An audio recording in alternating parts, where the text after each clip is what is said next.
యోహాను రాసిన మొదటి పత్రిక 1వ అధ్యాయం 5వ వచనం నుండి 10వ వచనం వరకు పోటాపోటీగా ఏం కాదు, అందరం కలిసి చదువుదాం. మేమాయన వలన విని మీకు ప్రకటించు వర్తమానమేమనగా దేవుడు వెలుగై ఉన్నాడు, ఆయన యందు చీకటి ఎంత మాత్రమును లేదు, ఆయనతో కూడా సహవాసము గలవారమని చెప్పుకొని చీకటిలో నడిచిన ఎడల మనము అబద్ధమాడుచు సత్యమును జరిగించకుందము. అయితే ఆయన వెలుగులో ఉన్న ప్రకారము మనమును వెలుగులో నడిచిన ఎడల మనము అన్యోన్య సహవాసము గలవారమై ఉందము. అప్పుడు ఆయన కుమారుడైన యేసు రక్తము ప్రతి పాపము నుండి మనలను పవిత్రులుగా చేయును. మనము పాపము లేని వారమని చెప్పుకొని ఎడల మనలను మనమే మోసపుచ్చుకుందాము, మరియు మనలో సత్యమే ఉండదు. మన పాపములను మనం ఒప్పుకొని ఎడల ఆయన నమ్మదగిన వాడును నీతిమంతుడను గనుక ఆయన మన పాపములను క్షమించి సమస్త దుర్నీతి నుండి మనలను పవిత్రులుగా చేయును. మనము పాపము చేయలేదని చెప్పుకుని ఎడల ఆయనను అబద్ధికునిగా చేరువారము ఆగుదుము, ఆయన వాక్యము మనలో ఉండదు. ప్రార్థన చేద్దాం. మహాగణుడవు, మహోన్నతుడవు, సకలాశీర్వాదానికి కారణభూతుడైన తండ్రి, నీ ఉన్నతమైన శ్రేష్టమైన నామానికి వందనాలు. ఈరోజు మీరు వాక్యంతో మాతో మాట్లాడడానికి ఇష్టపడుతుండగా మేము కూడా ఇష్టంగా వినగలిగితేనే మీరు మాట్లాడేవి, మీరు చెప్పేవి మాకు అర్థమవుతాయి. కాబట్టి ఇష్టమైన మనసును, వినగలిగే చెవులను, గ్రహింపగలిగే ఆత్మలను ప్రతి ఒక్కరికి మీరు దయచేయమని, వింటుండగా నిద్ర అనేది రాకుండా మీరే సహాయాన్ని దయచేయమని యేసునామమున అడుగుచున్న మా పరమ తండ్రి, ఆమేన్. మీకు ఎప్పుడైనా ఈ ప్రశ్న రావాలి, ప్రార్థన చేసేటప్పుడు వినగలిగే చెవులు, గ్రహింపగలిగే ఆత్మ, చెవులు ఉన్నవారే కదండి వింటారు, మరి మళ్ళీ వినగలిగే చెవులేంటి అని అనొచ్చు. వినగలిగే చెవులు అంటే, వినే చెవులు ఎలా ఉంటాయంటే పాటిస్తాయి. అర్థమైందా? మీ కొడుకో మీ కూతురో ఒరే నా మాట వినరా అంటే అర్థం ఏంటి? నేను చెప్పింది చేయరా అని. అర్థమవుతుందా? దేవుని మందిరంలో కూడా వినగలిగే చెవులను నాకు ఇవ్వు ప్రభువా అంటే దాని అర్థం ఏంటంటే దాన్ని పాటించే మనసు నాకు ఇవ్వయ్యా అని అర్థం. ఆయన రాయించడంటే ఏదో ఒక అర్థం ఉంటుంది. వినగలిగే చెవులు, విన్న చెవులు పాటిస్తాయి ఖచ్చితంగా. కాబట్టి వినే చెవులుగా మీ ఉండును గాక, ఆమేన్. మనం చదువుకున్న వాక్యంలో మీకు 2 విషయాలు బాగా కనబడాలి. 2 విషయాలు. ఒకటి చీకటి, రెండవది ఏంటి? చీకటి, వెలుగు. బైబిల్లో మీకు గత గురువారం మీకు ఈ విషయం చెప్పాను, రాకపోతే వినండి. బైబిల్లో 2 అనే పదానికి చాలా ప్రాముఖ్యత ఉంటుంది. 2 అనే పదానికి ఏంటంటే, మొదటిగా దేవుడు ఇస్మాయిల్ని, ఇస్సాకును ఏర్పరచుకునే విషయంలో దేవుడు 2వ వాడైన ఇస్సాకుని ఏర్పరచు. రెండవదిగా కయ్యేను, హేబేలు దేవుని మందిరానికి వచ్చినప్పుడు, బలి అర్పించడానికి వచ్చినప్పుడు 2వ వాడి బలి ఆయన తీసుకున్నాడు. ఇది 2. తర్వాత సౌలు, దావీదు రాజులుగా నియమించబడవలసి వచ్చినప్పుడు దేవుడు సౌలుని కాకుండా దావీదుని ఎంచుకున్నాడు. సౌలుని మొదటగా ఎంచుకున్నాడు, కానీ సౌలు దురాత్మ చేత, కుయుక్తి కారణాల వల్ల సౌలుని దేవుడు విడిచిపెట్టి దావీదు దగ్గరకు వచ్చాడు. అంటే బైబిల్లో 2 అనే పదానికి చాలా ప్రాముఖ్యత ఉంది. అలానే ఇక్కడ 2 విషయాలు మనకి బాగా కనబడుతున్నాయి. మొదటిది చీకటి, రెండవది వెలుగు. చీకటి సంబంధులు, వెలుగు సంబంధులు. మనలో ఈ వాక్యం విని అయిపోయి మందిరాన్ని విడిచి వెళ్ళిపోయేసరికి ఈ 2 భాగాల్లో ఎవరున్నారో అర్థమైపోతుంది. చీకటి సంబంధులుగా ఎవరున్నారో, వెలుగు సంబంధులుగా ఎవరున్నారో. చీకటి సంబంధులుగా లేకపోతే చీకటిలో మనం బ్రతికితే మనకేంటి, వెలుగులో మనం బ్రతికితే మనకేంటో ఈ వాక్యం చదవగా మనకు అర్థమవుతుంది. మొదటిగా ఈ 5 వచనాలు, 5 నుండి 10 వచనాలు మనం చదవగలిగితే 2 విషయాలు గమనించామని చెప్పాను. ఏంటది? చీకటి, వెలుగు. చీకటిలో ఉన్నవారు దేవుణ్ణి నమ్ముకుంటున్నాను అని చెప్పి చీకటిలో ఉన్నవారు ఎలా జీవిస్తారో నేను చూపిస్తాను రండి. ఎఫెసీయులకు రాసిన పత్రిక 5వ అధ్యాయం 11వ వచనం. నిష్ఫలమైన అంధకార క్రియలలో పాలివారై ఉండక వాటిని ఖండించుడి. నిష్ఫలమైన అంధకార క్రియలు. నిష్ఫలమైన అంటే అర్థం ఏంటి చెప్పండి? దానివల్ల మనకి ఏం ఉపయోగం లేదు, దాన్ని నిష్ఫలం అంటారు. నిష్ఫలమైన అంధకార క్రియలలో మీరు పాలివారనై ఉండకండి, వాటిని ఖండించండి. దాన్ని నేను టీవీ విషయంలో మాట్లాడతా. టెలివిజన్ టీవీ చూడటం వల్ల మీకు ఏం కలుగుతుంది? మనసులో ఆనందం కలగవచ్చు, కానీ అతి ప్రాముఖ్యంగా మీరు పోగొట్టుకునేది సమయం. దేవునితో గడిపే సమయాన్ని మీరు టీవీతో, దానితో మీరు టైం పాస్ చేస్తుంటే అది మీకు ఎటువంటి ఫలితాన్ని ఇవ్వదు, కానీ దేవుడి నుండి దూరం చేస్తారు. ఇప్పుడు టీవీ చూసేవారు, సినిమాలు చూసేవారు, సిగరెట్ కాల్చేవారు, మందు తాగేవారు, వీళ్ళందరూ చీకటి సంబంధం. మన మధ్యలో ఎవరైనా ఇలాంటి వారు ఉంటే అర్థం చేసుకోండి, మీరు ఇంకా చీకట్లోనే ఉన్నారు. ఇది మొదటిది. రెండవదిగా అదే యోహాను రాసిన మొదటి పత్రిక 2వ అధ్యాయం 11వ వచనం. తన సహోదరుని ద్వేషించువాడు చీకటిలో ఉండి చీకటిలో నడుచుచున్నాడు, చీకటి అతని కన్నులకు గుడ్డితనము కలుగజేసిన గనుక తానెక్కడికి పోవచ్చున్నాడో అతనికి తెలియదు. రెండవదిగా చీకట్లో ఉండేవారు ఎలా ఉంటారంటే, తన తోటి సహోదరుడిని ప్రేమింపని వాడు చీకటిలో ఉన్నవాడు. దేవుని ప్రేమ మనకిచ్చాడైనా, దేవుడు తన కుమారుణ్ణి మన కోసం పంపించి మనకి త్యాగంగా చేసి ప్రేమకు ప్రతిఫలంగా ఆయన మార్చుకున్నాడు. అటువంటి ప్రేమామయుడిని నమ్ముకుంటున్న మనము మన సహోదరుని ప్రేమించాలి. ఇది గత వారం మనం ధ్యానం చేసాం, సహవాసం కలిగి ఉండాలి. మీరు ఇంకా మీకు సహవాసం కలిగి ఉండే గుణం లేకపోతే మీరు వెలుగులో ఉన్నానని అనుకుంటున్నారు, కానీ you are still in darkness. మీరు ఇంకా చీకట్లోనే ఉన్నారు. నీ సహోదరుని నీవు ప్రేమించకపోతే వాక్య గ్రంథంలో రాయించినట్లు you are still in darkness. నీవింకా చీకటిలోనే బ్రతుకుచున్నావు. ప్రతి ఆదివారం మందిరానికి వచ్చినా, ప్రతి వారం నీవు మందిరాన్ని విడవకుండా వచ్చినా, ఎంత వర్షం వచ్చినా, ఎంత ఎండలు వచ్చినా, ఎన్ని జరిగినా నీవు మందిరానికి వస్తూ ఉండి నీ పక్కనున్న సహోదరుని నీవు మనస్సు పూర్తిగా ప్రేమించకపోతే నీవు చీకటిలోనే బ్రతుకుచున్నావు. మూడవదిగా ఎఫెసీయులకు రాసిన పత్రిక 6వ అధ్యాయం 12వ వచనం. ఏలయనగా మనం పోరాడునది శరీరులతో కాదు గాని ప్రధానులతోనూ అధికారులతోనూ ప్రస్తుత అంధకార సంబంధులకు లోకనాథులతోనూ ఆకాశ మండలముతోనూ దురాత్మ సమూహములతోనూ పోరాడుచున్నాం.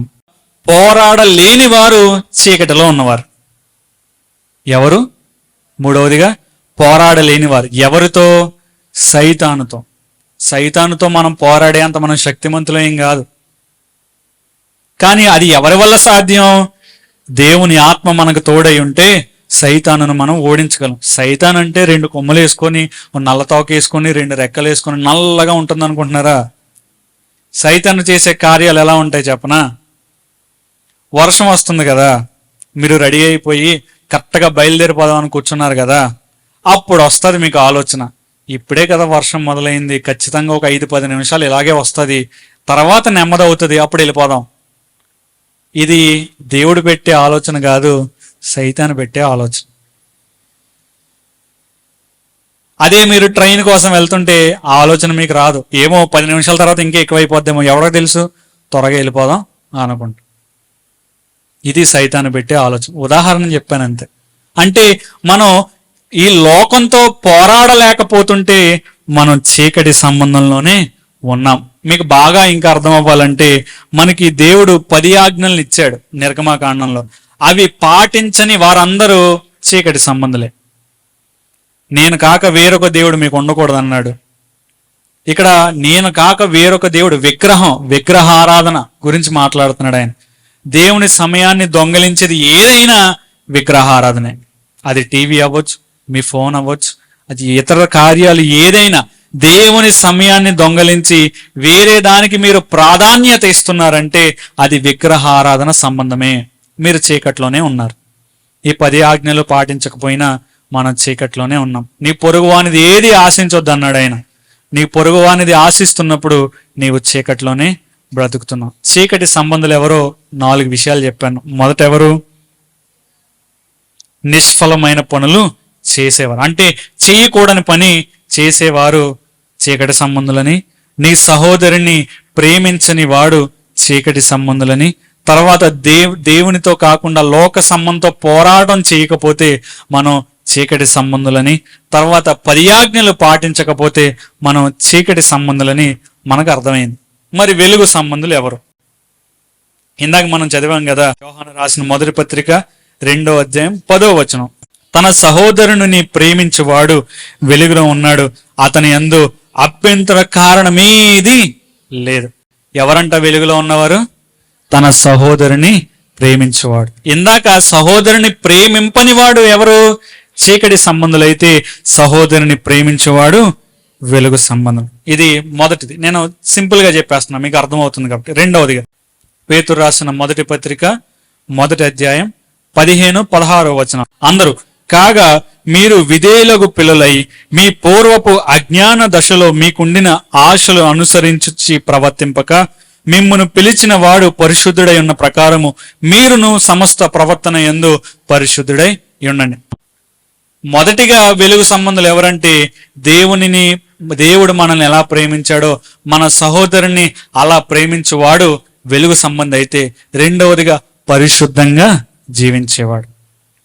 మిమ్మును పిలిచిన వాడు పరిశుద్ధుడు గనుక ఆ ప్రకారము మీరును సమస్త ప్రవక్తన యందు, అక్కడ మీరును మీ ప్రవక్తన యందున అని అనలా, మీరును సమస్తం, ఆల్, మొత్తం అన్నీ వచ్చేస్తాయి అందులో. సమస్త ప్రవక్తన యందు మీరు పరిశుద్ధులై ఉండండి. మనం అన్ని విషయాల్లో పరిశుద్ధులుగా జీవించకపోతే మనం వెలుగు సంబంధులు కాదు. మూడవదిగా మత్తయి రాసిన సువార్త 5వ అధ్యాయం 16వ వచనం. మనుషులు మీ సత్క్రియలను చూచి పరలోకమందున్న మీ తండ్రిని మహిమపరుచునట్లు వారి ఎదుట మీ వెలుగును ప్రకాశింపనీయుడి. ఈ మూడవదిగా మనకు అర్థం అవ్వాలి, మనం మంచి పనులు చేయాలి. మన వెలుగు ఇతరుల మీద ప్రకాశింపనీయాలి. మనుషులు మీ సత్క్రియలను చూచి మీ పరలోకమందున్న మీ తండ్రిని మహిమపరచబడినట్లు వారి ఎదుట మీ వెలుగును ప్రకాశింపనీయుడి.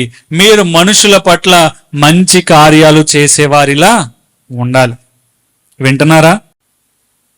వెలుగులో ఉన్నవారిగా మనం మంచి కార్యాలు చేసేవారిలా ఉండాలి. మనం మంచి కార్యాలు ఎందుకు చేయాలి? దాన్ని బట్టి దేవుడు మహిమపరచబడాలి. మీకు గురువారం చెప్పాను, నాకు గుర్తుంది. దేవుడు మన కోసం చనిపోవడానికి గల కారణం ఏంటి? మొదటిగా ఆయన మహిమ కోసం. అర్థమైందా? మన పాపాలు క్షమింపబడితే మనం పరలోకం వెళ్తాం. అప్పుడు ఆయనను స్తుతిస్తూ మహిమపరుస్తాం. అది ఆయన మన నుండి కోరుకునేది. ఇక్కడ కూడా అంతే. మనం మంచి కార్యాలు చేసేటప్పుడు దేవుడు మహిమ పరచబడుతున్నాడని గుర్తుపెట్టుకోండి. దేవుని మందిరంలో పరిచర్య చేస్తున్నప్పుడు అయ్యగారు చూస్తున్నారా, అమ్మగారు చూస్తున్నారా, లేకపోతే నేను చూస్తున్నానా అని మీరు ఆలోచించకండి. మీరు మందిరం విడిచి వెళ్తున్నప్పుడు మీకు ఏదైనా పని కనబడింది అనుకో, ఉదాహరణ కుర్చీలే ఉన్నాయి.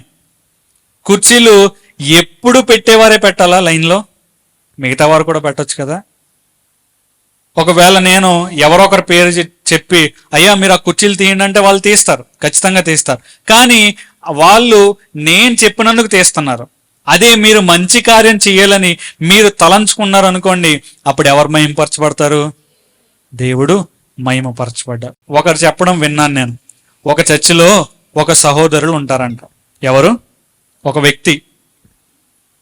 ఆ వ్యక్తి మందిరానికి వస్తూ ఉండేవాడంట. ఉంటూ రోజు ప్రతి ఆదివారం మందిరానికి వచ్చి ఏం చేసేవారంటే ఆ ప్రాంగణం మొత్తం తుడిచేవారంట. ప్రతిరోజు ప్రతి ఆదివారం తుడిచేవారంట, ప్రతి ఆదివారం. అలా 1 సంవత్సరం 2 సంవత్సరాలు అయ్యేసరికి ప్రతి ఆదివారం అతను పరిచర్య చేస్తూనే ఉండేవాడంట. పాస్టర్ గారికి ఎంత నమ్మకం వచ్చేసిందంటే ఆయన లేకపోయినా సరే ఆయన వచ్చి ఆయన పని ఆయన తుడిచేసుకుని వెళ్ళిపోయేవాడంట. పరిచర్య ఇలా చేస్తూ చేస్తూ చేస్తూ ఉంటుండగా ఒకరోజు ఊరు వెళ్ళాడంట. ఎవరు? పాస్టర్ గారు. పాస్టర్ గారు ఊరు వెళ్ళినప్పుడు వేరే పాస్టర్ గారిని ఆయన ప్లేస్లో పంపించినప్పుడు ఆ రోజు కూడా అలానే జరిగిందంట. వేరే దైవజనులు వచ్చినా ఆయన మాత్రం ఆయన పనిని ఆయన సక్రమంగా చేస్తూనే ఉన్నాడు, పరిచర్య చేస్తూనే ఉన్నాడు. ఒక రోజున ఏమైందో తెలుసా? దేవుడు ఆయన పరిచర్యకు పిలుచుకొని ఆయన పరిచర్యకు వాడుకున్నాడు. అంటే వాక్యం చెప్పేలాగా మార్చి ఆయన అనేక మందిని రక్షించుకునేలాగా చేసుకున్నాడు. అంటే దేవుడు మహిమపరచబడాలి అని మనం పరిచర్య చేయగలిగితే దేవుడు నిన్ను వాడుకుంటాడు, నన్ను వాడుకుంటాడు. దేవుడే అన్నాడు కదా, నేను పరిచారము చేయించుకొనడానికి రాలేదు కానీ పరిచారము చేయుటకై వచ్చానన్నాడు ఆయన. మత్తయి సువార్తలో ఉంటుంది. కాబట్టి సహోదరులారా, మనం దేవుని విషయంలో మంచి పనులు చేస్తున్నప్పుడు ఆయన మనల్ని చూస్తున్నాడని మీరు గుర్తుపెట్టుకోండి. రెండవదిగా ఆయన మహిమపరచబడుతున్నాడని మీరు గుర్తుపెట్టుకోండి. వీళ్ళందరూ వెలుగు సంబంధం. చివరిగా ఎఫెసీయులకు రాసిన పత్రిక 5వ అధ్యాయం 10వ వచనం. గనుక ప్రభువుకి ఏదో ప్రీతికరమైనది ఏదో దాన్ని పరీక్షించి వెలుగు సంబంధుల వలె నడుచుకొనడి. చివరిగా మనం ఏం చేయాలంటే దేవుడికి, యేసు ప్రభువుకి ఏది ఇష్టమో దాన్ని పరీక్షించి వెలుగు సంబంధులుగా నడుచుకోండి. చీకటి సంబంధుల్లో ఉన్నప్పుడు మనం పోరాడాలని తెలుసుకున్నాం. ఇక్కడ మూడవదిగా ఈ చివరిలో వెలుగు సంబంధులుగా మనం ఉండాలంటే పరీక్షించుకునే లక్షణం మనకి ఉండాలి. అది ఏ విషయంలో అంటే దేవునికి మనం చేసే కార్యం ఇష్టమో కాదో పరీక్షించుకోవాలి.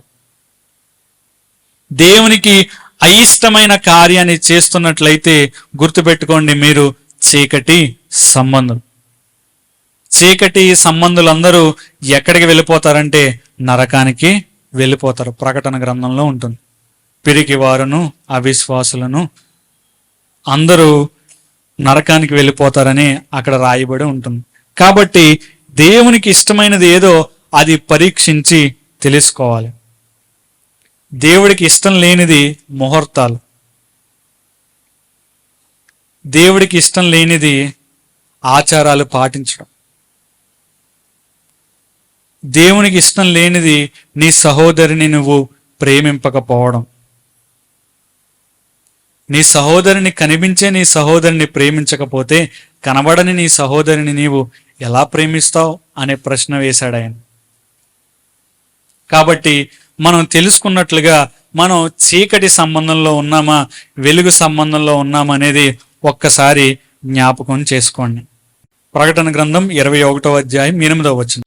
పిరికివారును అవిశ్వాసులను అసహ్యులను నరహంతకులను వ్యభిచారులను మాంత్రికులను విగ్రహారాధికులను అబద్ధికులందరూ అగ్నిగంధములు పాలు పొందురు. ఇది 2వ మరణం. చూడండి, మీకు భయం కలగాలి ఈ మాట విన్నప్పుడు. ఏంటంటే పిరికివారంటారు. ఏ విషయంలో పిరికివారంటే దేవుని కోసం ధైర్యంగా నిలబడని వారు నరకానికి వెళ్ళిపోతారంట. దేవుని విషయంలో మనం ధైర్యంగా నిలబడాలి. ఎవరైనా వచ్చి నీవు క్రైస్తవుడువా అనే ప్రశ్న వేస్తే అవును నేను క్రైస్తవుడినే అని ధైర్యంగా ఒప్పుకోవాలి మనం. అవిశ్వాసులు, విశ్వాసం లేకుండా నామకార్థంగా భక్తి చేసేవాళ్ళు, దేవునికి అసహ్యులు, నరహంతకులు, వ్యభిచారకులు, మాంత్రికులు, విగ్రహారాధికులు, దేవుడి సమయాన్ని దొంగలించేది ఏదైనా విగ్రహారాధననే మాట్లాడుకున్నాం మనం. మీరు టీవీకి ఎక్కువ బానిస అయిపోతే, లేకపోతే సాయంత్రం 6 గంటల నుండి 9:30 వరకు టీవీ ఎదుటి నుండి మీరు కదలట్లేదు అనుకో, మీకు అది విగ్రహారాధనే. మీరు ఎక్కడికి వెళ్ళిపోతారు? నరకానికే వెళ్తారు. ఇది నేనన్నమాట కాదు, బైబిల్ చెప్తున్న మాట.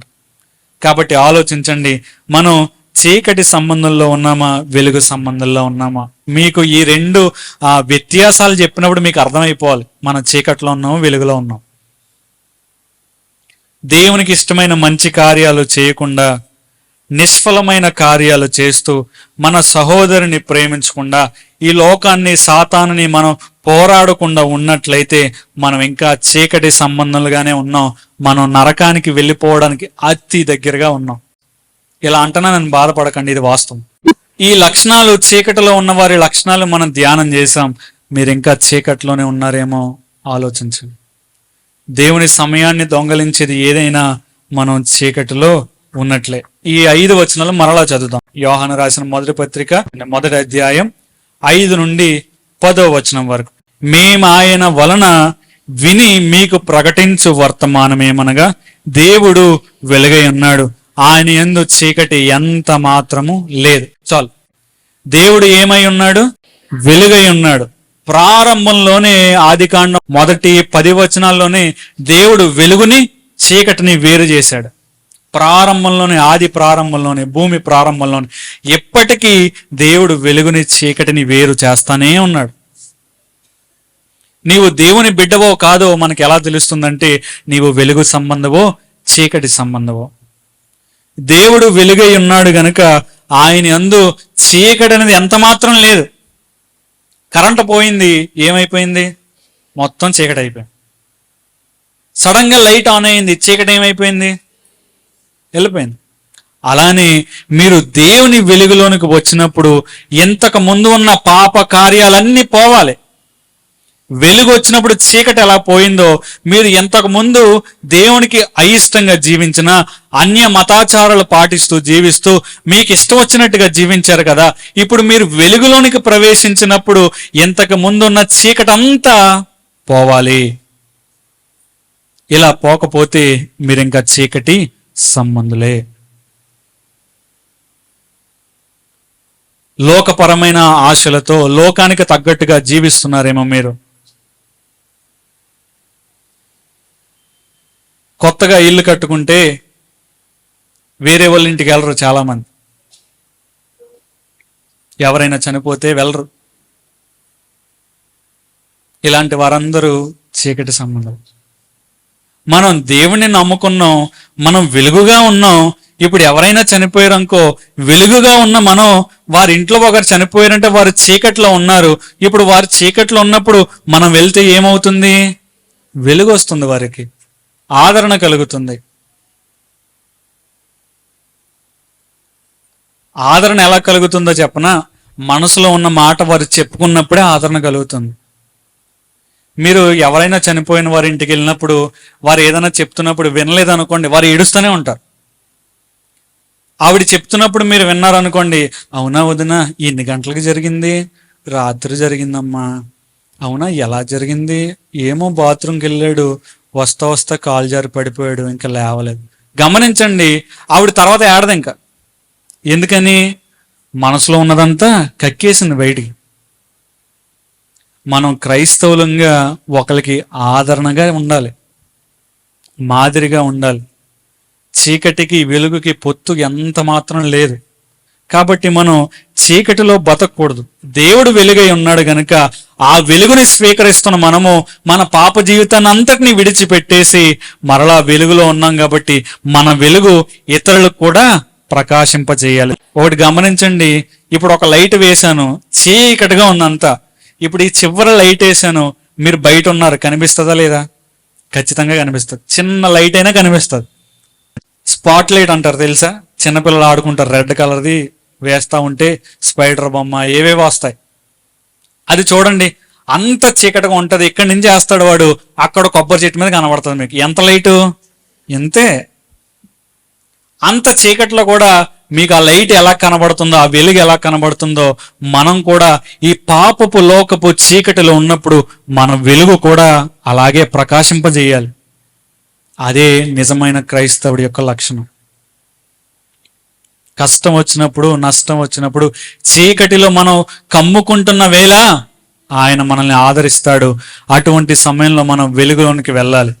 దేవుడు వెలుగై ఉన్నాడు, ఆయన యందు చీకటి ఎంత మాత్రం లేదు. ఆయన కుమారులు కుమార్తెలుగా పిలువబడుతున్న మనము దేవుడు వెలుగై ఉన్నాడు గనుక మనము వెలుగై ఉన్నాం. ఆయన యందు చీకటి ఎంత మాత్రం లేదు గనుక మన యందు చీకటి ఎంత మాత్రం ఉండకూడదు. ఇది మొదటిది. 6వ వచనం, ఆయనతో కూడా సహవాసం గలవారమని చెప్పుకొని చీకటిలో వచ్చిన ఎడల మనం అబద్ధం ఆడుచు సత్యమును జరిగించుకుందాము. ఈ రెండవదిగా మనం ప్రారంభంలో నేర్చుకున్నాం, దేవుని ఆత్మ కలిగిన వారిగా మనం సహవాసం కలిగి ఉండాలని నేర్చుకున్నాం. అవునా కదా? 2వ వచనం 3వ వచనంలో ఉంటుంది ఈ మాట.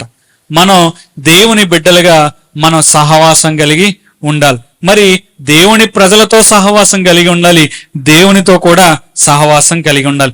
దేవునితో సహవాసం కలిగి ఉన్నామని మనకి ఎలాగ అర్థమవుతుందంటే, మనము చీకటిలో నడుచుకుంటూ వెలుగులో ఉండిన ఎడల మనం చీకటి సంబంధులమే. 6వ వచనం చదవండి. ఆయనతో కూడా మనము సహవాస గలవారమని చెప్పుకొనుచు చీకటిలో నడిచిన ఎడల మనం అబద్ధమాడుచు సత్యాన్ని జరిగించుకుందాం. ఇందాక చూపించాను కదా మీకు, ప్రకటన గ్రంథంలో అబద్ధం ఆడేవారు ఎక్కడికి వెళ్ళిపోతారు చూడండి.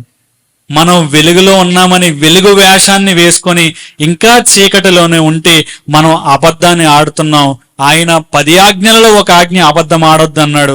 ఈ ప్రకటన గ్రంథంలో కూడా అదే మాట్లాడుతున్నాడు. పత్రికలన్నిటిలో ఉంటుంది సత్యం చెప్పండి అని, సత్యం మిమ్మల్ని స్వతంత్రులుగా చేస్తుంది అన్నాడు. ఈ సత్యం గాని మనలో లేకపోతే మనం ఇంకా చీకటి సంబంధులే. చీకటి సంబంధులకి మేలులే ఉండవండి. ఆయన ప్రేమమయుడు కాబట్టి కొన్ని ఇస్తా ఉంటాడు, కానీ నువ్వు నిజంగా వెలుగులోకి వస్తే ఆయన ఇచ్చేవి మన ఊహకే అందవు. పరలోకాన్ని ఇస్తాడు మనకి, అంతకంటే భాగ్యం ఏం కావాలి మనకి? పరలోకానికంటే ఇంకా భాగ్యం ఏం కావాలండి? మనకి పరలోకం కావాలంటే మనం చీకటిలో ఉండకూడదు. మనం ఆయనతో సహవాసం చేయాలని నేర్చుకున్నాం. ఆయనతో సహవాసం చేయాలంటే చీకటిలో నడుచుకుంటూ వెలుగులో ఉంటున్నామని చెప్పుకుంటే మనం అబద్ధం ఆడుతున్నాం. కాబట్టి మనం ఆయనతో సహవాసం చేయలేం. 3వదిగా 7వ వచనం, అయితే ఆయన వెలుగులో ఉన్న ప్రకారము మనము వెలుగులో నడిచిన ఎడల మనము అన్యోన్య సహవాసం గలవారమై ఉందము. అప్పుడు ఆయన కుమారుడైన యేసు రక్తము ప్రతి పాపము నుండి మనలను పవిత్రులుగా చేయను. 8, 9, 10 వచనాలు కూడా, మనము పాపము లేని వారమని చెప్పుకునే నెల మనలను మనమే మోసపుచ్చుకుందాము మరియు మనలో సత్యం ఉండదు. మన పాపం మనం ఒప్పుకునే నెల ఆయన నమ్మదగిన వాడు నీతిమంతుడను గనుక ఆయన మన పాపములను క్షమించి సమస్త దుర్నీతి నుండి మనలను పవిత్రులుగా చేయను. మనము పాపము చేయలేదని చెప్పుకునే నెల ఆయన నమ్మదగినగా చేస్తాం. మనం ఆయన వాక్యం మనలో ఉండదు. చివరగా ఆయన ఇచ్చే వాగ్దానం ఏంటంటే, ఒకవేళ నీవు ఆయనతో సహవాసం చేయాలనే ఆశ నీకున్నట్లయితే,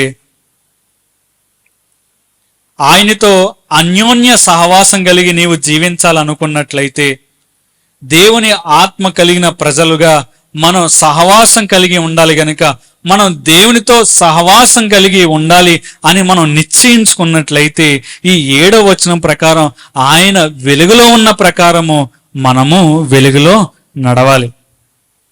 అప్పుడే మనకి ఆయనతో అన్యోన్య సహవాసం, అంటే మన మనసు ఆయన మనసు ఒకటైపోతుంది. అన్యోన్య సహవాసం గలవారం అయిపోతాము. అప్పుడు మన పాపాలు క్షమించబడతాయి. ఎప్పుడు మన పాపాలు క్షమించబడతాయంట? చీకటిలో ఉన్నవారు వెలుగులోకి వస్తే. చీకటిలోనే ఇంకా జీవిస్తూ ఉంటే మీరు పరలోకానికి వెళ్ళరు, మన పాపాలు క్షమింపబడవు. చీకటిలో ఉన్న మనం వెలుగులోకి వచ్చినప్పుడు ఆయన మన పాపాలని క్షమిస్తాడు. మీకు ప్రశ్న రావచ్చు, ఇందాక మనం ప్రార్థనలో కూడా చేసాం, ప్రభువా మా పాపాలని క్షమించండి. మన పాపాలు క్షమింపబడ్డాయో లేదో మనకు ఎలా తెలుస్తుందంటే, మనం జీవించే విధానం. మనం చీకటిలో జీవిస్తున్నామా, వెలుగులో జీవిస్తున్నామా అనే దాన్ని బట్టి మన పాపాలు క్షమింపబడ్డాయా, క్షమింపబడలేదా అనేది మనకు అర్థమవుతుంది. ఈ 8వ వచనం, 9వ వచనం, 10వ వచనం చూస్తే దేవుడు మన పాపాలని క్షమిస్తాడని ఉంటది. మనుషుడు పాపమే చేయడం లేదు. మనము పాపము చేయలేదని చెప్పుకుంటే మనం అబద్ధికులం. అంటే ఇక్కడ మాట్లాడుతున్న విషయం, ఇక్కడ యోహాను భక్తుడు చెప్పాలనుకుంటున్న విషయం ఏంటంటే, నీవు విశ్వాసురాలైన పాపం చేస్తావు, కానీ ఆ పాపం చేసినప్పుడు దేవుని దగ్గరకు వచ్చి నీవు పాప క్షమాపణ పొందితే ఆయన పాపాన్ని క్షమిస్తాడు. ఒక దైవజనుడి దగ్గరికి వచ్చి ఒక విశ్వాసుడు, ఒక సహోదరుడు ఇలా అన్నాడంట. ఆయన ప్రతి వారం, ప్రతి నెల వచ్చేవాడు, ప్రభు బలలో చేయి పెట్టేవాడు, ఆయన శరీరాన్ని, రక్తాన్ని తీసుకునేవాడు. బయటికి వెళ్ళగానే యథావిధి స్థితిలో తన పాప కార్యాన్ని, సిగరెట్ కాల్చడము, మందు తాగడం చేసేవాడు. మరలా వచ్చి ప్రతి నెల వచ్చేవాడు. ఆయన పేరు, పాస్టర్ గారి పేరు చార్లెస్ స్పర్జన్. గొప్ప దైవజనుడు, ఆయన అమెరికాలో సువార్త చేశాడు. ఆయన చార్లెస్ స్పర్జన్. ఆయన ఒక రోజు ఉండబట్టలేక అడిగాడంట, ఏవయ్యా నువ్వెందుకు వస్తున్నావు, ఆయన ప్రభు బలలో పాలు పందులు పంచుకుంటున్నావు, ఏడుస్తున్నావు, నేను పాపినని ఒప్పుకుంటున్నావు, మరలా ఎందుకు ఆ పాప జీవితానికి వెళ్ళిపోతున్నావు, మళ్ళీ నెల తర్వాత వస్తున్నావు, ఏడుస్తున్నావు, ఎంతో దుఃఖపడుతున్నావు, ఎందుకు ఇవన్నీ అని అడిగాడంట. ఆ విశ్వాసుడు, ఆ సహోదరుడు ఈ వాక్యం చూపించి, ఇదిగోండి దేవుడు నమ్మకమైన వాడు కదా, దేవుడు నాకు వాగ్దానం చేశాడు, నీ పాపాలను ఒప్పుకుంటే క్షమిస్తానని, అందుకే వచ్చి నా పాపాలు ఒప్పుకుంటున్నాను, నన్ను క్షమించాడు, మరలా వెళ్ళిపోయి నేను యథావిధి స్థితిలో జీవిస్తున్నాను అన్నాడంట. దేవుడు నమ్మకమైన వాడని అర్థమైంది అతనికి, కానీ దేవుడు కోపదారి మనిషిని అర్థం అవ్వాలి. దేవుడు నమ్మకంగానే ఉన్నాడు మన పట్ల, కానీ మనం ఆయన పట్ల నమ్మకంగా ఉండాలి. పాపాలు రెండు రకాలు. హ్యాబిచువల్ సిన్ అంటే తరచూ చేసే పాపం, తెలియకుండా చేసే పాపం. దేవుడు తెలియకుండా చేసే పాపాన్ని క్షమిస్తాడు. ఒక విశ్వాసి చేసేది ఇదే, తెలియకుండా పాపం చేస్తాడు, దేవుని మందిరానికి వచ్చి అడుగుతాడు, క్షమాపణ పొందుకుంటాడు. కానీ తరచూ చేస్తున్న పాపాన్ని, ఆ విశ్వాసిలాగా తరచూ చేస్తున్న పాపాన్ని దేవుడు క్షమించడు. ఒకటి మీకు చెప్పనా, దేవుడు మనలాగా మాట ఇచ్చే మాట తప్పే దేవుడు కాదు. ఆయన మన పాపాల్ని క్షమిస్తానన్నాడు. మనలో పాపం లేకుండా ఉండడం అసాధ్యం అన్నాడు ఆయన. లోకంలో పాపం లేకుండా ఉండడం అసాధ్యం. కానీ ఒక విశ్వాసి పాపం చేయడం వేరు, ఒక అన్యుడు పాపం చేయడం వేరు. అన్యుడు పాపం చేసినప్పుడు దేవుడికి ఏం నొప్పి అనిపించదు, సరేలే ఇంకొక అవకాశం ఇద్దాంలే అనుకుంటాడు. కానీ విశ్వాసి పాపం చేసినప్పుడు ఆయన గాయాలలో పుల్ల పెట్టి ఇలా నొక్కినట్టు ఉంటుందంట, ఆయనకి బాధనిస్తుందంట. మనం విశ్వాసులుగా మన మైండ్లో ఉండాలి ఒకటే విషయం. ఒకటి చూడండి, నేను చెప్తాను ఇలా. చిన్నపిల్లవాడు ఉన్నాడు, అతను తప్పు చేశాడు, ఏదో ఒక తప్పు, దొంగతనం చేశాడు, మీరు కొట్టారు, రెండోసారి దొంగతనం చేస్తాడా? ఏం భయం ఉంటుంది? కొడతాడనే భయం ఉంటుంది. మనలో ఈ భక్తి ఉంది. ఏంటి చెప్పనా, అమ్మో నేను అబద్ధం ఆడితే టీవీ చూస్తే దేవుడు కొడతాడేమో అనే భయం ఉంది. కానీ మనలో ఈ భయం ఉండాలి. ఈ భయం కంటే మారిపోయిన తర్వాత ఇప్పుడు నేను చెప్పే భయం ఉండాలి. ఏంటి చెప్పనా, పెద్దవాడైన తర్వాత దొంగతనం చేస్తాడా? చెయ్యాలని ఆలోచన వచ్చిందనుకో, అతనికి గుర్తొచ్చేది ఏంటి చెప్పనా, అమ్మో నా వల్ల మా తల్లిదండ్రులకి చెడ్డ పేరు వస్తుందేమో, బాధపడతారేమో. అవునా లేదా? చిన్నప్పుడేమో కొడతాడేమో అనే భయం ఉంటుంది, పెద్ద అయిన తర్వాత బాధపడతారేమో అని భయం ఉంటుంది. విశ్వాసుల్లాగా మనకి ఈ భయమే ఉండాలి. ఆయన కొడతాడు, ఆయన శిక్షిస్తాడు, ఆయన మనల్ని ప్రేమిస్తున్నాడు కాబట్టి.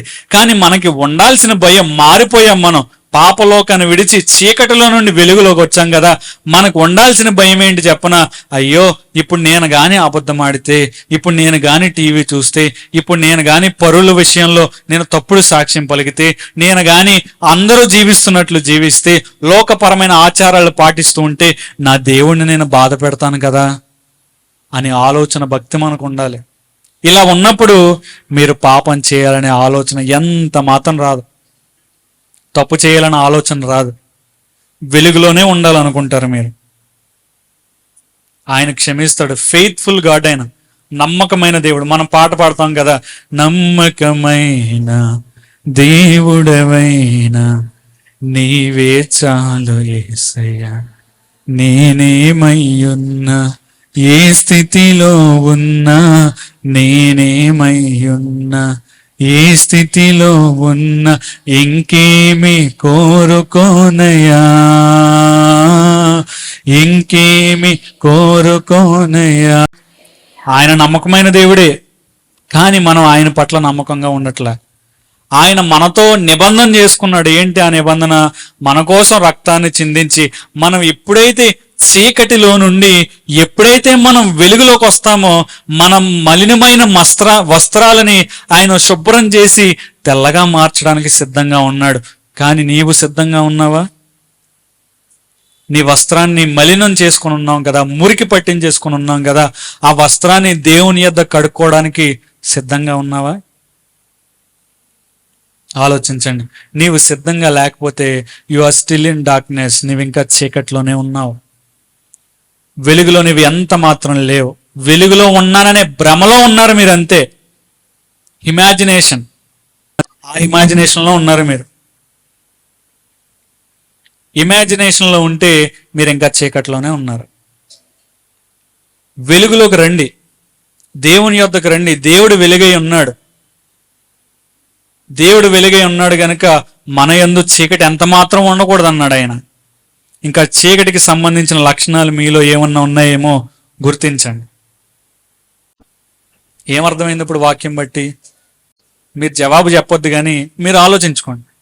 నేను చీకట్లో ఉన్నానా, వెలుగులో ఉన్నానా? మీరు చీకటిలో ఉన్నానేమో అనే చిన్న డౌట్ వస్తున్నా ప్రార్థన చేయండి.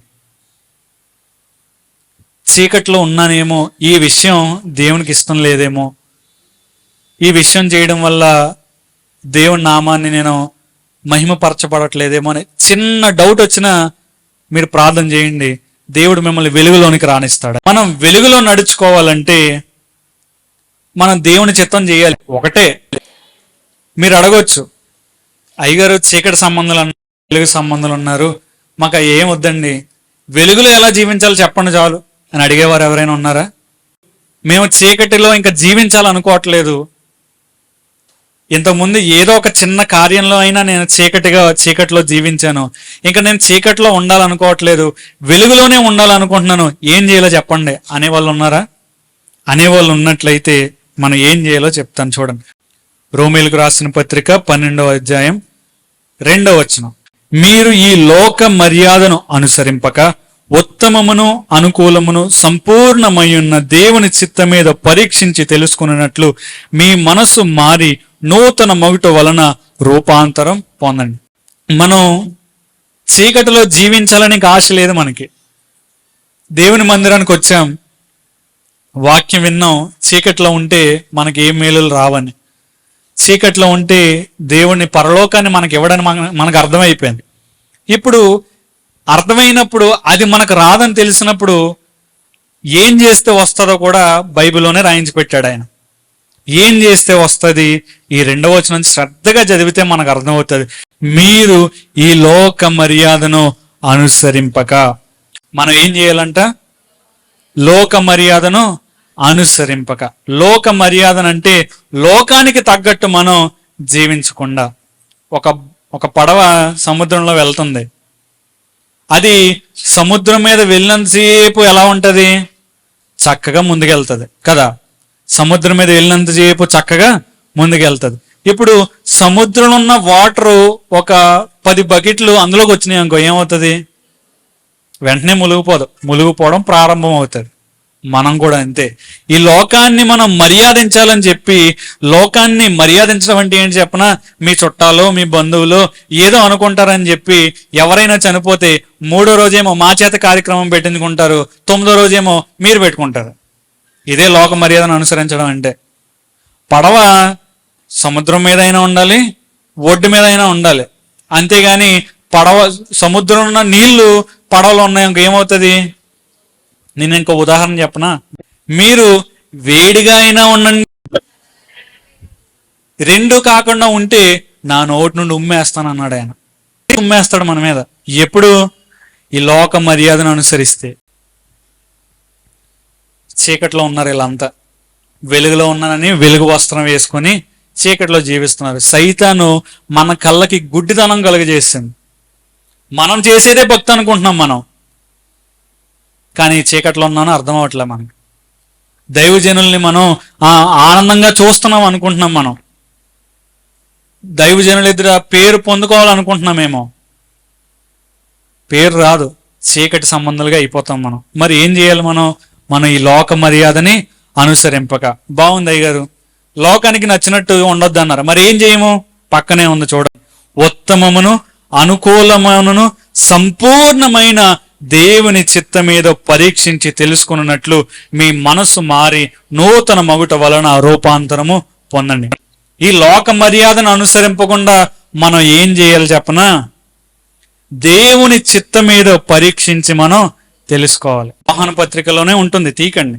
మీరు దేవుని చిత్త మీద పరీక్షించి తెలుసుకోనండి, అప్పుడు ఆయన చిత్తంలో బట్టి మీకు అన్నీ అనుగ్రహింపబడతాయి. కాబట్టి దేవుని చిత్తం ఏదో మనం పరీక్షించి తెలుసుకోవాలి. ఊరికే కాదు, పరీక్షించాలి. క్రైస్తవుడికి ఉండాల్సిన లక్షణం పరీక్షించే గుణం. ఈ లోక మర్యాదను మనం అనుసరింపకూడదు. మరి ఏం చేయాలి? దేవుని చిత్తం ఏదో పరీక్షించి తెలుసుకోవాలి. దేవుని చిత్తం ఏదో పరీక్షిస్తేనే తెలుస్తుంది, ఊరికే అర్థమైపోదు. ఒకరోజు ప్రార్థన చేస్తే ఆయన చిత్తం ఏంటో తెలియదు మనకి. ఒక 10 రోజులు, 15 రోజులు, సంవత్సరాలు పడతాయి ఆయన చిత్తం ఏదంటో తెలుసుకోవడానికి. ఇశ్రాయేలు ప్రజలు 40 సంవత్సరాలు వచ్చారు ఎక్కడికి? కానానికి.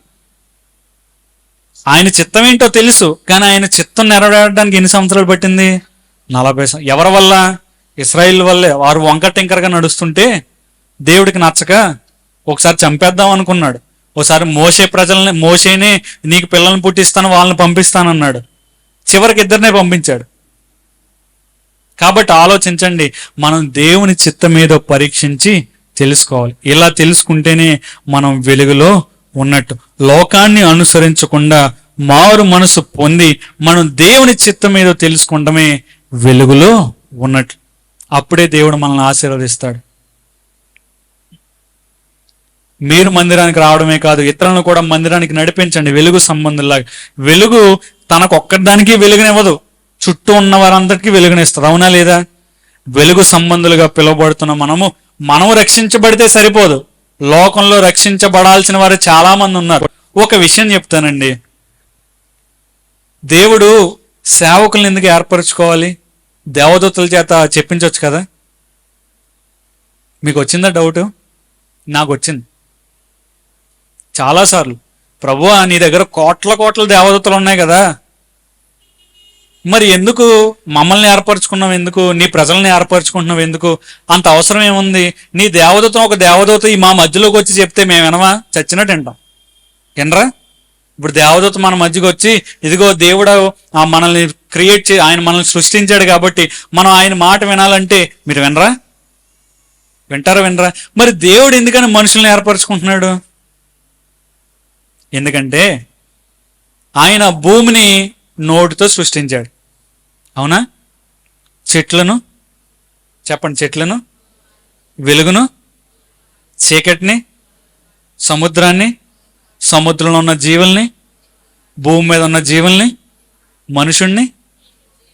అందుకే మనమంటే ఇష్టం ఆయనకి. మనం ఆయన సేవ చేయడం ఆయనకి ఇష్టం. అందుకే మనల్ని ఏర్పరచుకుంటాడు ఆయన. అర్థమైందా? మనల్ని ఆయన చేత్తోనే సృష్టించుకున్నాడు. ఇప్పుడు నువ్వు వెలుగులోనే చీకట్లోనే లేవనుకో, అదే చేత్తో ఇలా ముఖం పట్టుకుని ఉమ్మేస్తాడు మన మీద.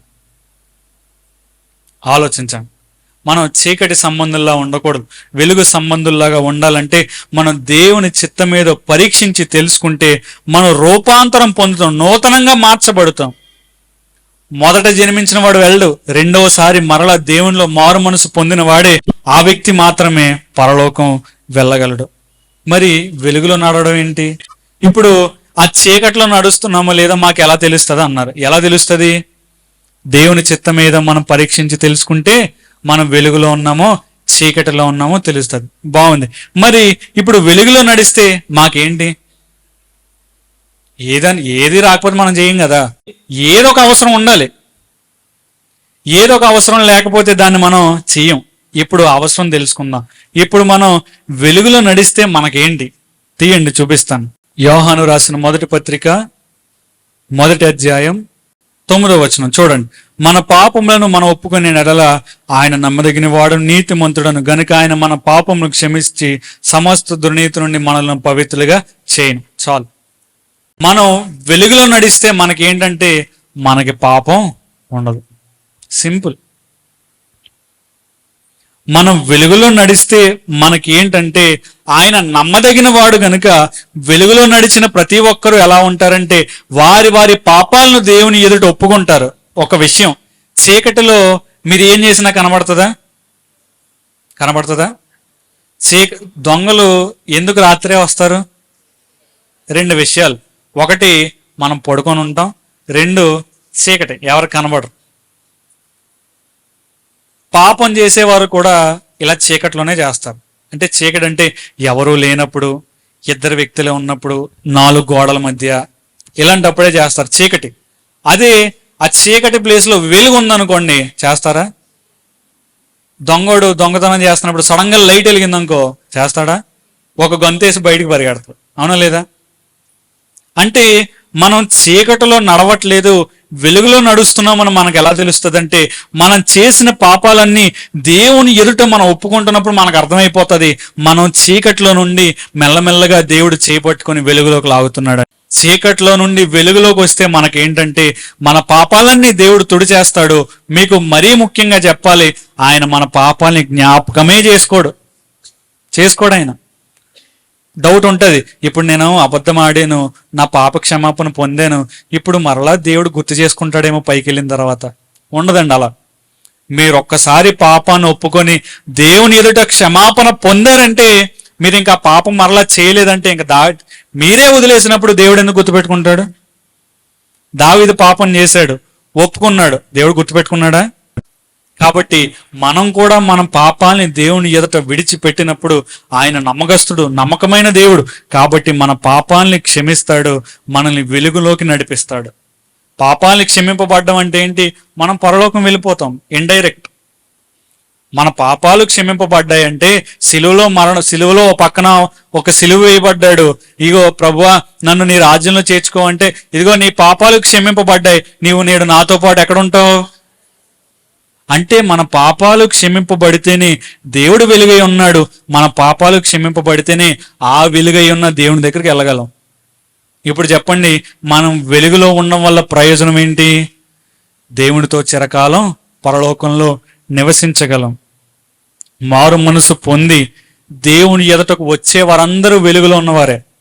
ప్రారంభంలో మారు మనసు పొందుతారు, మన మందిరంలోనే ఉన్నారు. మన మందిరంలో చాలా మంది న్యూ ఇయర్కో, ఈస్టర్కో, లేకపోతే ఏదైనా కార్యక్రమానికో, సభలో 3వ రోజు బాప్తిసం పొందుతారు. ఒక నెల భక్తి చేస్తారు, ఒక నెల వెలుగులో ఉంటారు. వెలుగులో ఉండి మెల్లమెల్లగా ఎందులోకి వెళ్ళిపోతారు? మందిరానికి సమయానికి రారు, పాటల టైంకి రారు, వాక్యం వినరు, చీకట్లో ఉంటారు. వెలుగులో ఉన్నట్టు వేషం వేసుకుంటారు, వాక్యం వింటారు. ఈరోజు దేవుడు నాతో మాట్లాడారు అనుకుని అందరితోనే చెప్తారు సాక్ష్యంగా, ఈరోజు దేవుడు నాతో మాట్లాడారండి, ఈరోజు అయ్యగారు బాగా చెప్పారండి. బాగా చెప్పడం నేను బుర్రకథ చెప్పాను, మీకు అర్థమవుతుందని అన్నమాట. అయ్యగారు ఈరోజు చాలా బాగా చెప్పారండి. నేను మీకు ఏమైనా స్కిట్ వేసాను, అక్కడ నాట్యం వేసానా? మరి బాగా చెప్పడం ఏంటి? దేవుడు మీతో మాట్లాడినప్పుడు బాగా చెప్పారని ఎలా అనగలుగుతున్నారు మీరు? ఎవరైనా మీ దగ్గరకు వచ్చి ఈరోజు వాక్యం ఏంటి బాగా చెప్పారంటే, బాగా చెప్పడం ఏంటి, దేవుడు నాతో మాట్లాడాడు అని అనాలి మీరు. అంతేగాని స్కిట్ వేసారు ఈరోజు బాగుంది అంటారా? చాలా మంది ఇలానే ఉన్నారు సంఘంలో, చాలా సంఘాల్లో, మన సంఘంతో పాటు. వాళ్ళ సంఘం తర్వాత మన సంఘం పరిస్థితి చెప్తున్నా. వాక్యం వింటున్నారు, అందరితో చెప్తారు, మీ చుట్టుపక్కల మీ పక్కన ఉన్న సహోదరికి చెప్తారు, లేకపోతే అయ్యగారికి అమ్మగారికి చెప్తారు, ఈరోజు అయ్యగారు వాక్యం చాలా బాగా చెప్పారండి. వెంటనే మీకు పరీక్ష వస్తుంది దేవుని దగ్గర నుండి. నీ సహోదరిని ప్రేమించడమో, వేరే చోటకు వెళ్ళడమో, ఏదైనా దేవునికి నచ్చిన పని చేయడమో చేయరు. అప్పటి వరకు విన్నాక ఏమైపోయింది వాక్యం అంతా? అప్పటి వరకు వెలుగు వేషం వేసుకున్నారు, చీకటి రాగానే వెలుగును పక్కన పడేసి చీకటిలోకి వెళ్ళిపోయారు మీరు. ఇలాంటి వారు చీకటిలో ఉండి కూడా వెలుగులో ఉంటున్నామని చెప్పుకుంటే మనం అబద్ధికులందరూ నరకానికి వెళ్తారు. నరకం పరలోకం లేదనుకోకండి, ఖచ్చితంగా ఉంది. బైబిల్లో చెప్పిన సంగతులన్నీ జరుగుతున్నాయి. జాగ్రత్తగా ఉండాలి. మనం వెలుగు సంబంధం అనే భ్రమలో ఉండిపోయామేమో. వెలుగు సంబంధం అనే భ్రమలో ఉండికపోతే చీకటిలో బ్రతుకుతూ కూడా వెలుగులో ఉంటున్నాము అని అనుకున్నట్లయితే మనం అబద్ధికులం. మనల్ని సృజించిన దేవుణ్ణి మనం అబద్ధికుడిగా చేస్తున్నాం, మనం నరకానికి వెళ్ళిపోతాం. కనుక ఆలోచించండి. వాక్యం విన్నారు మంచిగా శ్రద్ధగా, మీకు అర్థమవుతుంది, నాకు ఆ విషయం తెలుస్తుంది. కానీ వినిన వాక్యాన్ని మందిరం మెట్లు దాటగానే విడిచిపెట్టేయకండి. ఇప్పుడు ఇంటికి వెళ్ళిన వెంటనే మీరు ఈ మొదటి అధ్యాయం 10 వచనాలు చదివితే మీకు విషయాలు గుర్తురావా? జీవవాక్యమని, సాక్ష్యమని, సహవాసమని, సంతోషమని, వెలుగు చీకటని మీకు గుర్తురావా? మరి ఎందుకు చదవట్లేదు? ఎందుకంటే మందిరంలో ఉన్నప్పుడు వెలుగు వేషాన్ని వేసుకొని వచ్చాం, మందిరం నుంచి బయటికి వెళ్ళగానే ఆ వెలుగు వేషాన్ని మీరు ఎక్కడ పెట్టారో అక్కడే వదిలిపెట్టేసి వెళ్ళిపోతున్నారు బయటికి. ఒక షాప్ యజమాని దగ్గరికి వెళ్ళారు, మీరు ఎక్కడో వెనకాల నుండి అరుస్తున్నారు, వినబడుతుందా ఆయనకి? ఇప్పుడు మీరు నుంచున్న చోట చీకటి ఉంది, మీరు అరుస్తున్నారు, పిలుస్తున్నారు, అతను చూస్తాడా? ఎవరు పిలుస్తున్నారు అని వెతుక్కోడా? మరి మనము చీకటిలో జీవిస్తున్నప్పుడు ప్రభువా ప్రభువా అని జీవిస్తే చీకట్లో ఉన్న మనం కనబడం. అందుకే దీవెనలు రావు మనకి. వెలుగుకి చీకటికి చాలా ప్రాముఖ్యత ఉంది. మీకు అర్థమైపోవాలి, ఇప్పుడు మీరు చీకట్లో ఉన్నారు, వెలుగులో ఉన్నారు. ప్రభువా ప్రభువా అని నన్ను పిలుచు ప్రతి ఒక్కడు పరలోకం వచ్చేడు అని రాయించి పెట్టాడు ఆయన. ఎవరైతే వెలుగు సంబంధుల్లాగా జీవిస్తారో వారు మాత్రమే పరలోకానికి రాగలరు. వారికి మాత్రమే ఆశీర్వాదాలు, వారికి మాత్రమే శ్రమలు, వారికి మాత్రమే దేవుడు తోడుంటాడు. క్రైస్తవులకు ఉన్న భరోసా ఏంటి చెప్పనా?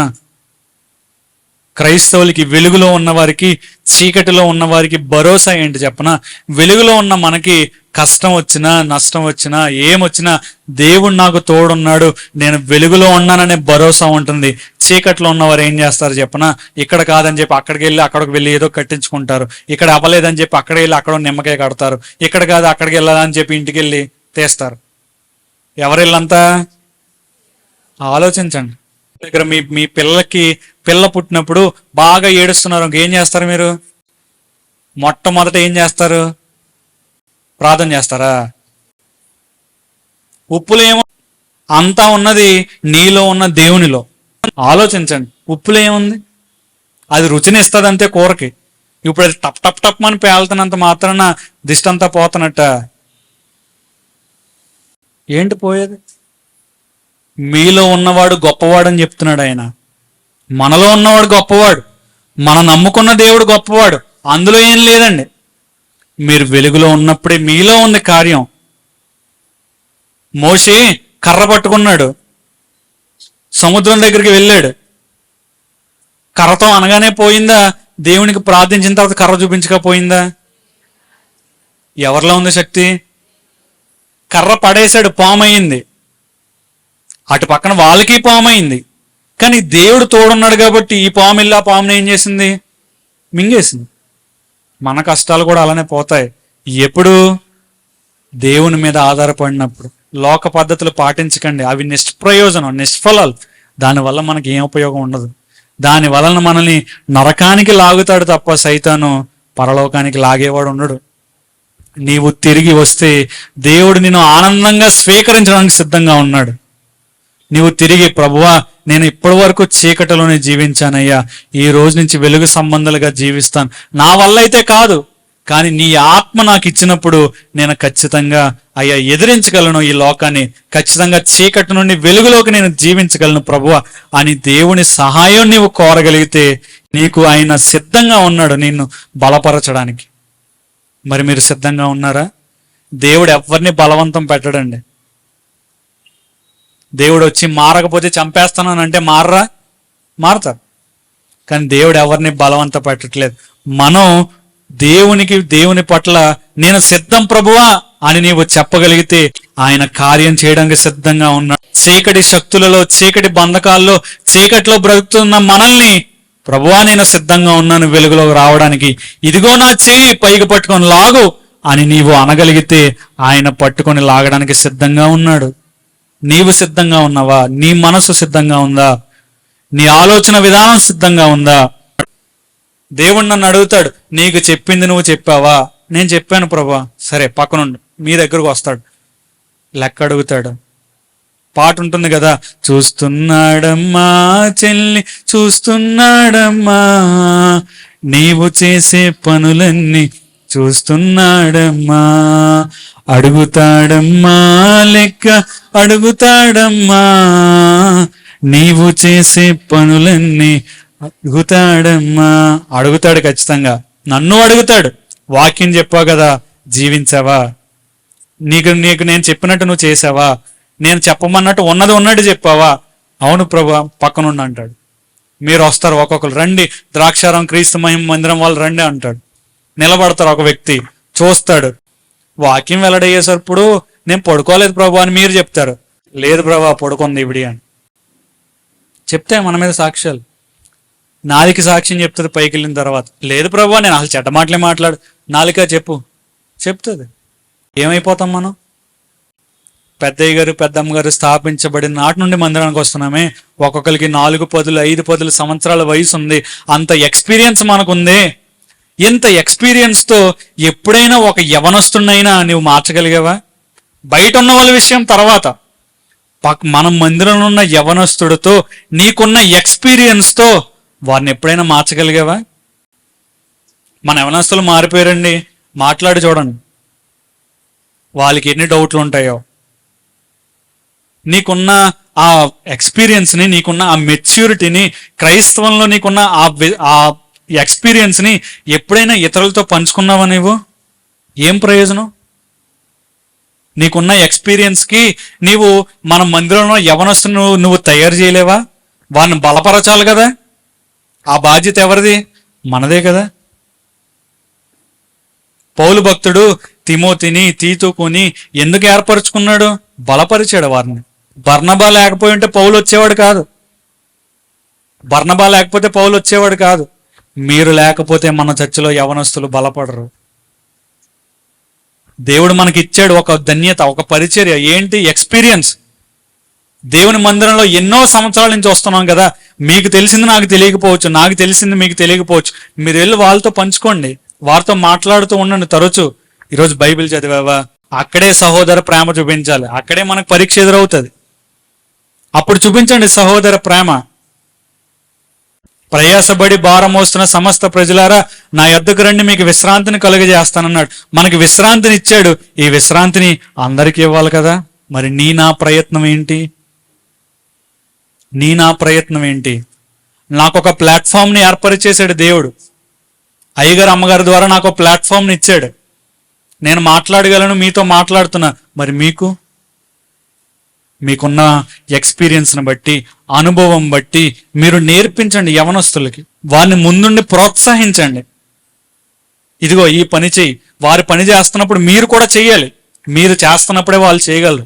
యవనస్తులు కదా, కోపం ఎక్కువ ఉంటుంది. ఉడుకు రక్తం అంటారు కదా. ఆ ఉడుకు రక్తంలో ఉన్నప్పుడు మీరు కూడా వారిని ప్రోత్సహిస్తే దేవుడు వారిని వాడుకుంటాడు. యవనస్తులారా మీరు బలవంతులు, దేవుని కాడి మొయ్యండి అని ఉంటుంది బైబిల్లో. వారి దేవుని కాడి మొయ్యాలంటే యవనస్తులు బలవంతులు కరెక్టే. వారికి కావాల్సింది అనుభవం. ఈ అనుభవం లేక అనేక మంది బయటికి వెళ్ళిపోయి వేరే వేరే పనులు చేస్తా ఉన్నారు. దేవుడు అంటే యెహోవా దేవుడు అంటారు, ఒకరు బ్రహ్మం దేవుడు అంటారు. వేరే వేరే మత బోధాలు ఎన్నో వచ్చేసాయి క్రైస్తవంలో. ఇలాంటి వాళ్ళందరూ బయటికి వెళ్ళిపోవడానికి కారణం పెద్దలు మీరే. మన సంఘంలో అనేక మంది యవనస్తులు మారకపోవడానికి కారణం పెద్దలు మీరే. గుర్తుపెట్టుకొని ఈ నింద మన మీద పడుతుంది. మీకున్న ఎక్స్పీరియన్స్తో మీరు ఒక్క యవనస్తున్నైనా మీరు మార్చగలిగారా? ఎప్పుడైనా మాట్లాడారా వాళ్ళతో? ఈరోజు బైబిల్ చదివావా సోదరా అని ఎప్పుడైనా అడిగారా? ఏముంది మీకుండే ఎక్స్పీరియన్స్? కాబట్టి ఆలోచించండి. చీకట్లో కాదు, వెలుగు ఒకరిని, అది వెలుగుతూ ఎలా ఒకరికి వెలుగునిస్తుందో మనం వెలుగుతూ మనం ఒకరిని వెలుగివ్వాలి. బయట వాళ్ళ విషయం తర్వాత, ముందు మన మందిరం విషయం చూడండి. మన మందిరంలో ఉన్న వారు అందరూ పరలోకం ఎత్తబడాలి. అది నా గోల్. మీ గోల్ కూడా అదే అవ్వాలి. ఎవరు తలదించుకోకూడదు దేవుని ఎదుట. చిన్నపిల్లల నుండి చివరి కూర్చున్న వ్యక్తితో సహా ప్రతి ఒక్కరూ పరలోకంలో అడుగు పెట్టాలి. నా ఒక్కడి ప్రయత్నం సరిపోదు, మీ అనుభవం కూడా నాకు కావాలి, మన సంఘానికి కావాలి, అయ్యగారికి కావాలి. ప్రోత్సహించండి. అయ్యగారిని అమ్మగారిని ప్రోత్సహించండి. ఇంకా బలమైన పనులు చేపట్టడానికి ప్రోత్సహించండి. మీ దగ్గర నుంచి డబ్బులు కాదు మేము కోరుకునేది, మీరు వచ్చి అటెండ్ అయితే చాలు. మీరు ప్రోత్సహించాలి. మేము ఆ దేవుడినే కదా నమ్ముకున్నాం, మీరు ఆ దేవుడినే కదా నమ్ముకున్నారు, మరెందుకు? కాబట్టి ఆలోచించండి. మనం చీకట్లో ఎంత మాత్రం బతకూడదు, ఉండకూడదు, ఉండలేము. అక్కడ చీకటిలో ఉంటే మనం నరకానికి వెళ్ళిపోతాం. సహోదరి సహోదరులారా, మనం నరకానికి వెళ్ళిపోతే అక్కడ పురుగు చావదంట, అగ్ని ఆరదంట. ఆ నిత్యము ఆ నరకాగ్నిలో మనం కాలుతూనే ఉండాలి. చీకటి సంబంధులే అక్కడికి వెళ్తారు. కాబట్టి ఇప్పుడైనా మారు మనసు పొందండి. ఏదో అయ్యగారు గద్దించి చెప్పేశారు అని కాకుండా ఆలోచించండి. నిజమే కదా, నాకున్న అనుభవంతో, నాకున్న ఎక్స్పీరియన్స్తో ఒక యవనస్తుడినైనా నా పక్కన కూర్చోబెట్టించుకొని, నాకున్న అనుభవంతో నేను వారిని దేవుని మందిరానికి ఇంకా దగ్గర చేయగలను కదా. ఒక వ్యక్తి ఫోన్ నెంబర్ తీసుకొనైనా ఈరోజు మందిరానికి వస్తున్నావా, సమయానికి వచ్చా, నేను సమయానికి వస్తానని ఫోన్ చేసి మాట్లాడగలను కదా, నాకు అనుభవం ఉంది కదా. మరి ఎందుకు చేయట్లేదు? ఆలోచించండి. నేను మిమ్మల్ని అడగట్లేదు కానీ ఆలోచించుకోండి, మీ మనస్సాక్షిని అడగండి. నిజమే, నేను చీకట్లో జీవిస్తున్నాను, మంచి కార్యాలు చేయమన్నాడు ఆయన. మంచి కార్యాలు చేయకపోతే చీకట్లో ఉన్నట్టే. నిష్ఫలమైన కార్యాలు చేయకండి, ఫలవంతమైన కార్యాలు చేయండి. దేవుడు మనల్ని ఆశీర్వదించడానికి ఇష్టపడుతున్నాడు. ఆయన కుమారులుగా ఎంచుకోవడానికి ఇష్టపడుతున్నాడు. దేవుని మందిరానికి వచ్చి పడుకునేవారు చీకటి సంబంధులే, దేవుని మందిరానికి వచ్చి దిక్కులు చూసుకునేవారు చీకటి సంబంధులే. కాబట్టి ఆలోచించండి. మీకు మరలా దేవుడు ఇలా మాట్లాడే అవకాశం రాకపోవచ్చు, ఇంపాసిబుల్.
నీకు వందనాలు, స్తోత్రాలు తండ్రి యేసయ్య. ఇదిగో అట్టి భ్రమను తీసివేయని తండ్రి యేసయ్య. ఇదిగో నిజంగా తండ్రి యేసయ్య, ఇప్పుడు మీరు దైవజనంలో ఉండి మాతో ఏదైతే మాట్లాడాడో తండ్రి యేసయ్య, సహోదరులను ప్రేమించే గుణము కలిగి తండ్రి యేసయ్య, తోటి వారి పట్ల ప్రేమ కలిగి తండ్రి యేసయ్య, ఇదిగో నీ వెలుగు మార్గంలో నడిచే వరకు మేము ఉండడానికి సహాయం చేయండి తండ్రి దేవా. నీకు వందనాలు, స్తోత్రాలు తండ్రి యేసయ్య. ఇదిగో మీరు మాట్లాడిన ప్రతి ఒక్క మాటను తండ్రి యేసయ్య మా హృదయాల్లో మేము భద్రపరుచుకుని తండ్రి యేసయ్య, ఇదిగో ఇక్కడ విని ఇదిగో బయటికి వెళ్ళాక మర్చిపోయేవారుగా, వదిలివేసేవారుగా ఉండకుండా తండ్రి యేసయ్య, ఆ మాటలనుసారం మేము జీవించడానికి తండ్రి యేసయ్య, ఇదిగో ఎలుగులో జీవించడానికి తండ్రి యేసయ్య, ఈ చీకటిని మరిసి వెలుగులో జీవించడానికి మేము బ్రతికి ఉండడానికి మాకు సహాయం చేయండి తండ్రి దేవా. నీకు వందనాలు, స్తోత్రాలు తండ్రి యేసయ్య.